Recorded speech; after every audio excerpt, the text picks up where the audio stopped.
as being adverse. They're harmful, they're questionable. Even the cannabis industry, is it medical cannabis that this child might need for seizures, or is it the recreational marijuana that the parents or family are smoking? Again, there's all these compounding issues, and I'm glad I've got people up here that are coming from the medical and health. Could you elaborate how you address this, given you're given a score, that score will open the door to have more dialogue. My concern is, are we able to address detoxifying children and youth of today? Well, I'll start off for the panelists a little bit, just to kind of recognize that when the 10 ACEs were first kind of brought to light, that was kind of the day and age where the research is. And I think you heard Terry mention earlier that we understand that there are a lot more other toxic stressors in the environment for our children and for us as adults. And I don't think that anyone's saying that those are the only 10 things you need to address in a family. What they are saying is that if you begin to build some resiliency and those 5 protective factors, you'll see the reduction of these particular ACEs. And that in turn will help with many different issues such as health issues and behavior issues. And it's not that it's only these 10, but when you begin to see that your community is growing stronger and having less violence in it and less of those other toxic stressors, you're gonna see a community that has better results and has stronger children who become productive members of the community rather than incarcerated as juveniles or begin using drug use early on to cope with their different things. But I will also turn it over to the panelists to see if they have any other additional things they'd like to say.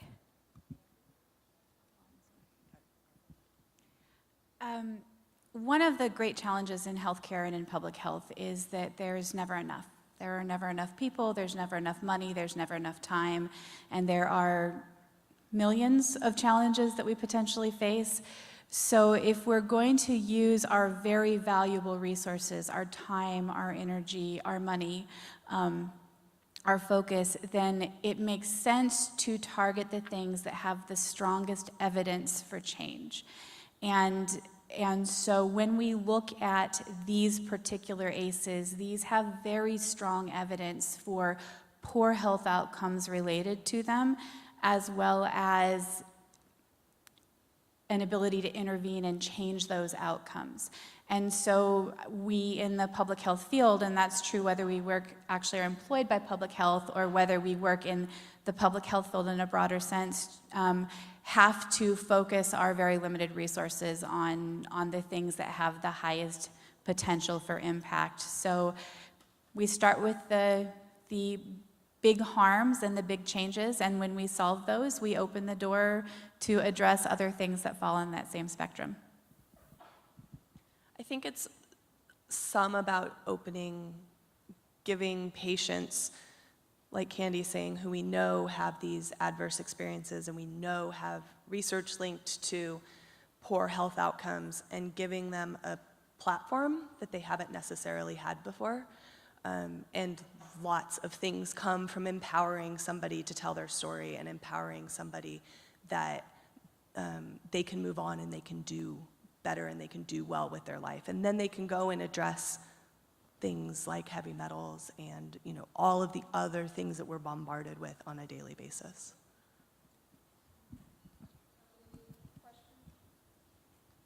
There's a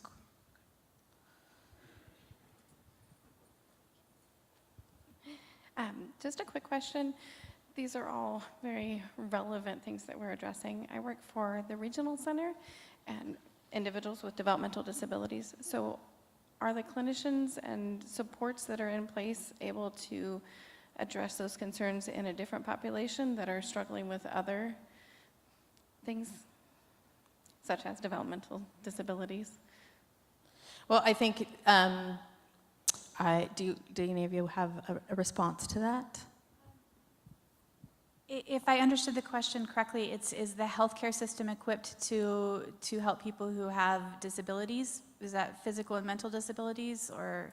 Developmental disabilities, yes. Developmental disabilities, yeah.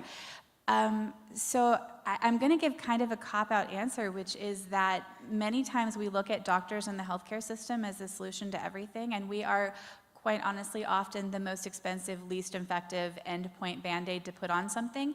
So we're trying to shift the focus among healthcare workers from thinking that everything is a healthcare problem and everything needs a prescription or a doctor, to recognizing that sometimes our most valuable role as a healthcare provider is to be able to say there's a social aspect to this problem and we need to address those aspects.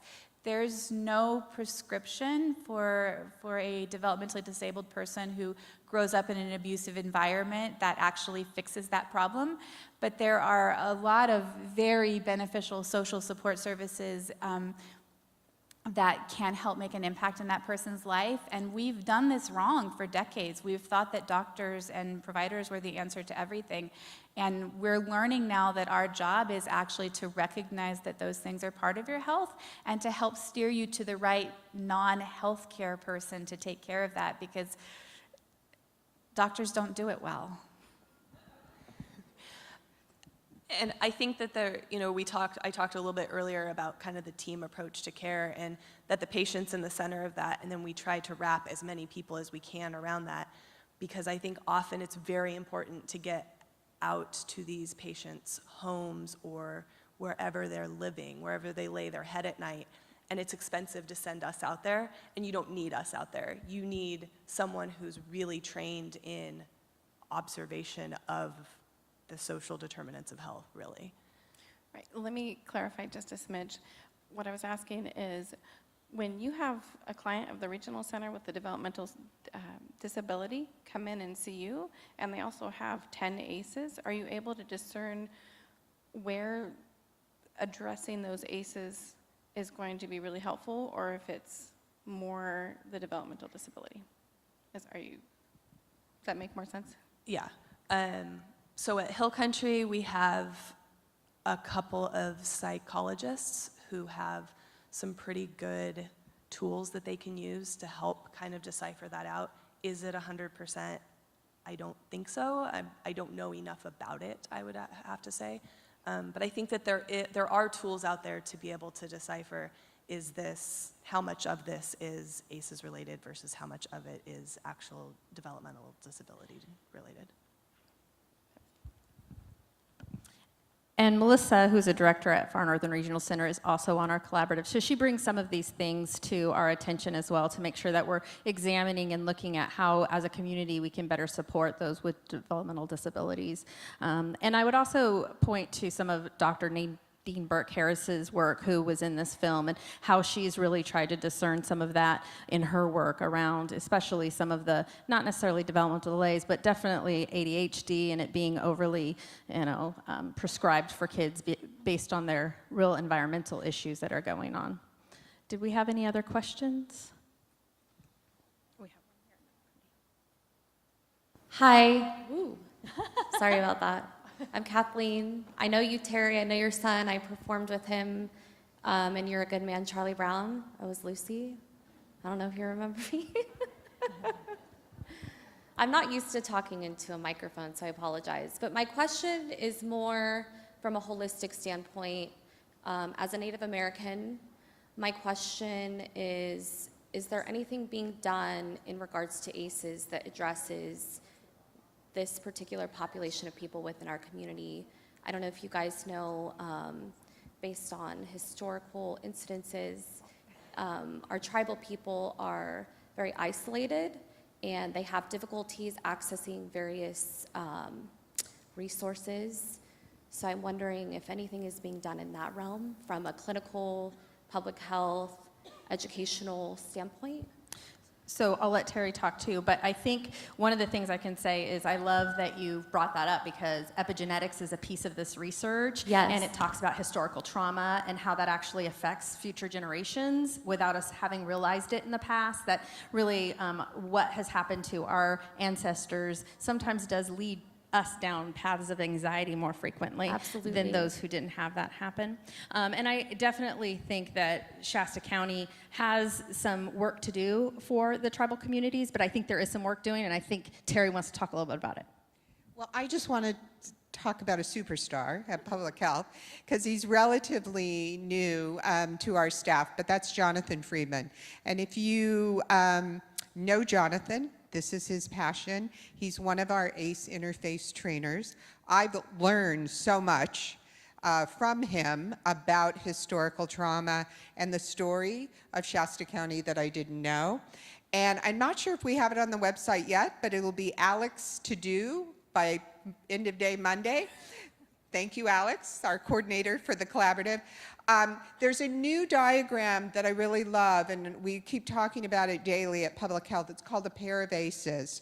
And so what you'll see is that it's a tree diagram that talks about kind of those 10 original ACEs, but underneath the ground where the roots are things like historical trauma, generational cycles of poverty, those social determinants of health. And so I think all of us, and Dr. Andrew Decker, the health officer, and I were at a 2-day training with our maternal and child care, adolescent care director from Public Health last week. And we're learning that that's where the dialogue is going, that yes, it's what happens within the family unit, but what is the genetics and the history that comes to the family? So are we doing everything we need to do? No, but we've got Jonathan, and he's available to go out and do trainings. He's doing a lot.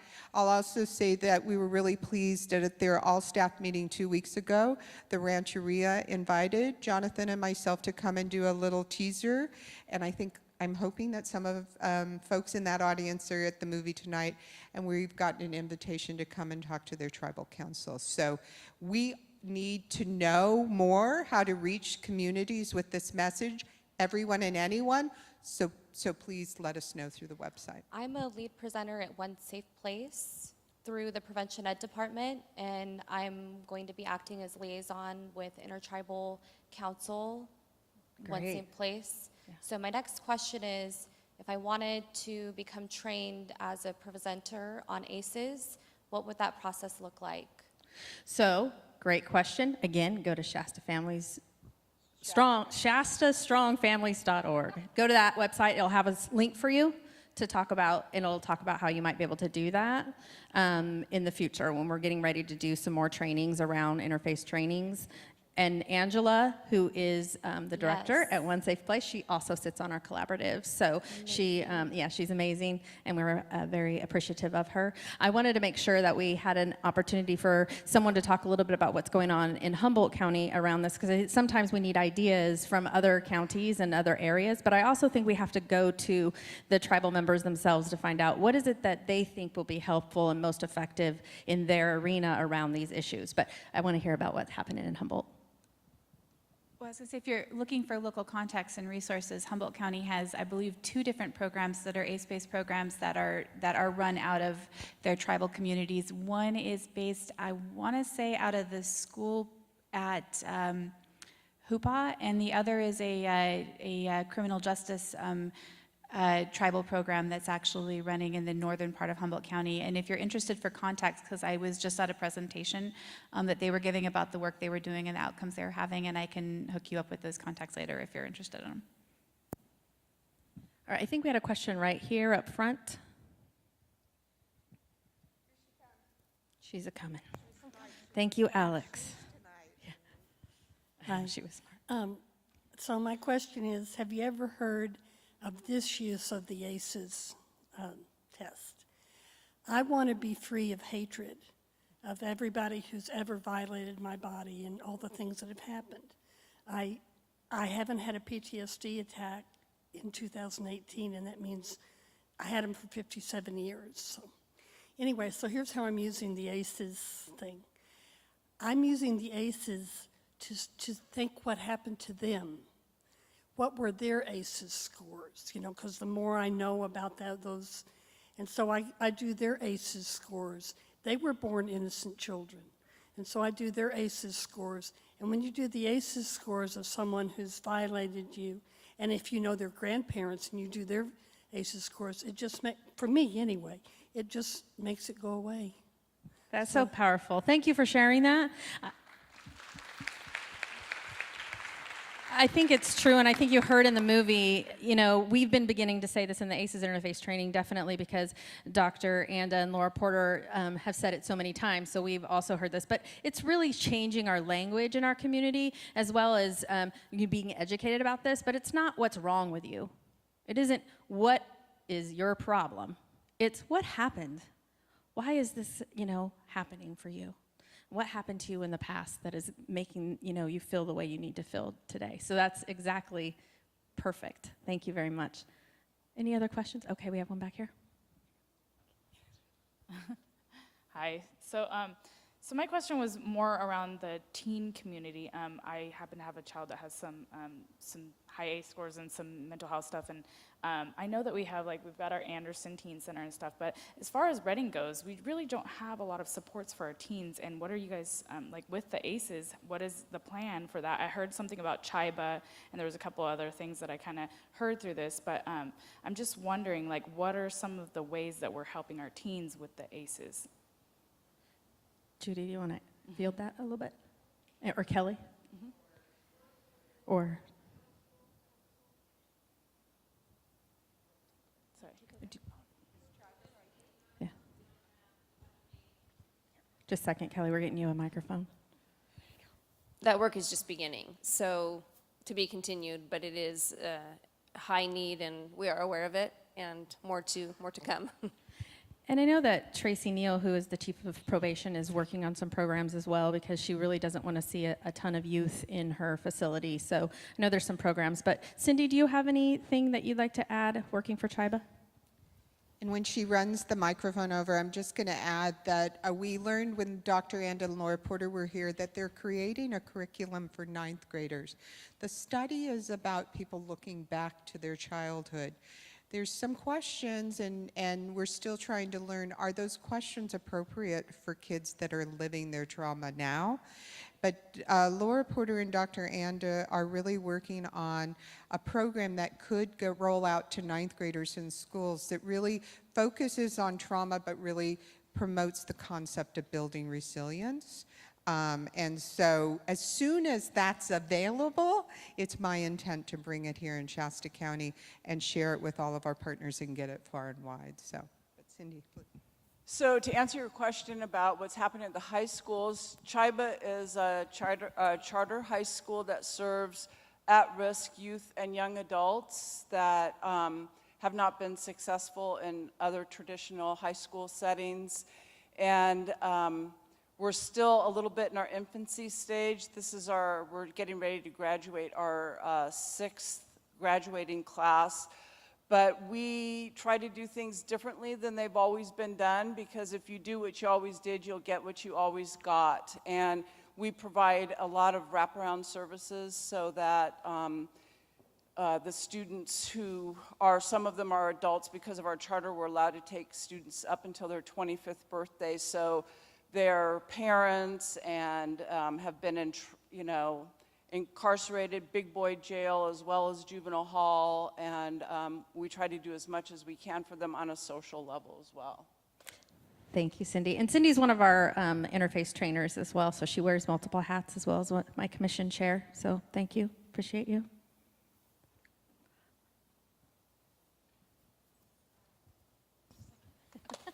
Hi, I'm Kristen Schrader, and I just want to say, to answer some of the questions about what services are available, I started last October with a workshop that's facilitated by Jack Burgess to find out what is available in our community and what are our highest priority for needs to address at-risk or homeless youth.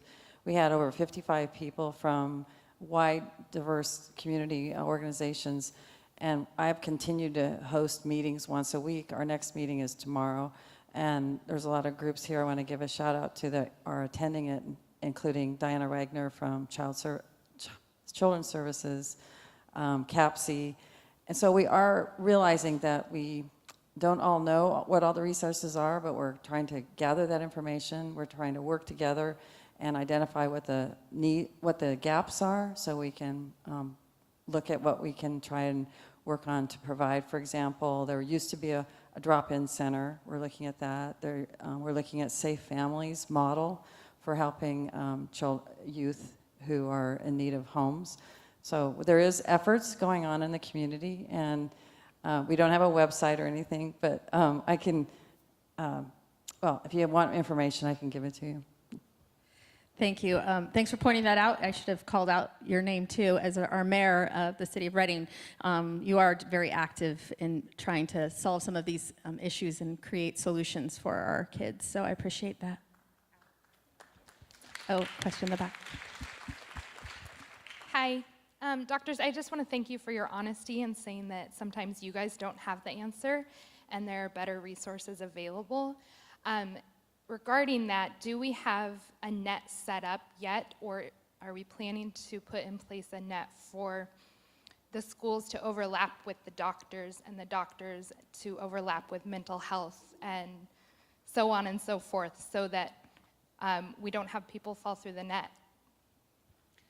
Yeah, so I would say that at Hill Country anyway, we're just starting that. So we've just started like I said earlier, case management support for homeless youth at Chiba and Shasta College to help provide that safety net a little bit, provide some case management services, and in that way also some mentoring services, and hopefully some housing.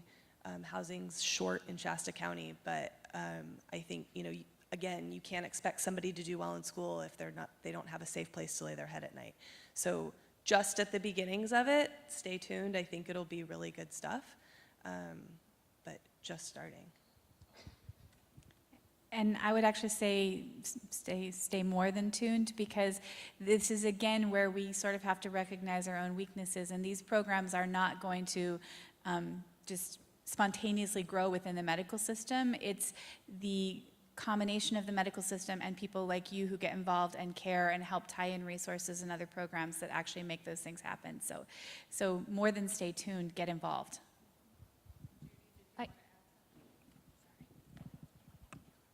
So even just last week, I had the opportunity to meet with public health, and there are partnerships with probation and others to say, let's put at-risk students in the middle of the conversation, and what are all of those resources and supports that can surround them. We do it when we think about students with special needs who've formally been identified, but we don't typically do that for students who are outside a special education setting. And so it's a conversation that's been going on for over a year, and we're now in the process of determining how do we share data, which is the first step in that process to really talk about kids. And just to add to that, First Five will be launching something here in the near future called Help Me Grow, and that will be a way for parents to be able to access information any time of the day or night around child development, and then in hopes to bridge some of the resources for them that might be more difficult for them to transverse. So keep watching for that, because it'll be coming soon. And we have a question I'm going to go to, but I just wanted to say that was the whole intent of when the Strengthening Families Collaborative was formed over 5 years ago. And it took us a while to go public. In fact, last town hall, last April was our first event, because there were so many conversations within ourselves and across disciplines of how do we find a common language and break down silos, because we're all dealing with the same families, just in different ways. And how do we start looking at ACEs as the why for our community, the cause of the cause of the cause. And so they're still here, they're tired, but I can't tell you how grateful I am for the 12 steering committee members. They're all listed on our website, so you can see all their names and organizations that have committed to trying to figure out how to do this. We have communities to learn from. Walla Walla, where Laura Porter came from, you saw the statistics. We can do this. She told me it won't take 10 years in Shasta County. I said, thanks so much for saying that right in front of my boss over lunch, because now the clock's ticking. But their experiences, communities that have high ACEs, it's such an aha moment for such a high percentage of people, 40% or more that have 4 or more ACEs, that this work really makes sense. that people get it and they roll up their sleeves and they figure within their own sphere of influence, how can I do this?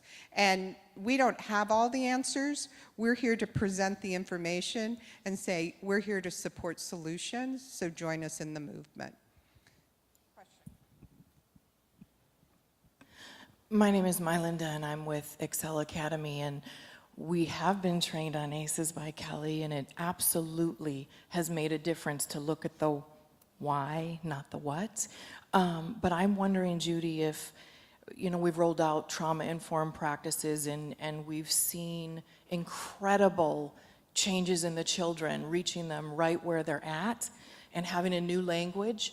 What did you think of the Miss Kendra's list? Is that something we might consider, especially for an Excel? Well, I think for far more than Excel. I've watched the movie now twice. I went over with Terry and saw the preview and took more notes tonight. I think there's lots of things that we can do here locally and learn from other places. But the Miss Kendra idea is a, I won't say easy because nothing's easy, but it seems like a very practical next step. Yeah.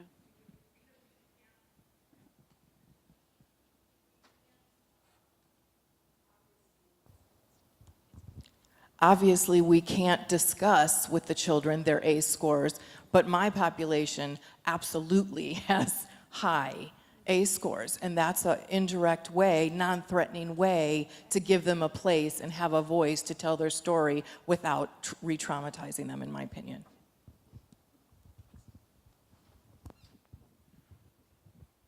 Any other questions? We have time for a couple more. All right. Anybody going to go to the website? I won't make you do it tonight, it's late, but promise me tomorrow. It's on both sides of that card. You can't miss it. It's a work in progress. We're going to build it out. We thank you for coming. We thank you for caring. We know that we can address and prevent ACEs, and we know in Shasta we can build resilience and promote hope. Thank you for being here tonight. Yes, and go to the Instagram too. Instagram. Thank you to the three wonderful people up here, our panelists. Thank you to the collaborative members.